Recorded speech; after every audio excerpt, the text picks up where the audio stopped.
দায় করা হয়েছে সেটার বিষয়ে আমি শিওর না। তারপর আমি কিছুটা কন্টেন্ট জানতে পেরেছি, সেখানে কথিত সাকিব আল হাসানের ভক্তদের একটা গ্রুপ গিয়ে অভিযোগ দায়ের করেছেন 1000 কোটি টাকা, এবং সম্ভবত সেখানে তারা লিখেছেন সাকিব আল হাসানকে দেশে খেলতে না দেওয়ার কারণে বাংলাদেশের 1000 কোটি টাকা সমপরিমাণের ক্ষতি হয়েছে, এবং সেটা দুর্নীতিতে আমার উপরে দিয়েছেন। সুতরাং এটা নিয়ে আমার মনে হয় না আর কোনো কিছু, এটা আমলে নেওয়ার কোনো সুযোগ আছে বলে আমার মনে হয় না। যেহেতু আমি সরকারের দায়িত্বে ছিলাম, এই ধরনের অভিযোগ আপনারাও জানেন যে নানা ধরনের অভিযোগ আসে এবং ক্রাইটেরিয়া থাকে কোন অভিযোগটা আমলে নেওয়া হবে এবং ওটার ক্রেডিবিলিটি কতটুকু, এবং কাউকে খেলতে না দেওয়ার কারণে ওনারা ধারণা করছেন যে দেশে 1000 কোটি টাকার মতো ক্ষতি হয়েছে।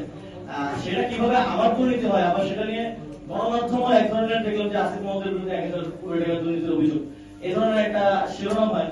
এটা খুবই সন্দেহজনক, এটা কারা করছে, কিভাবে করছে।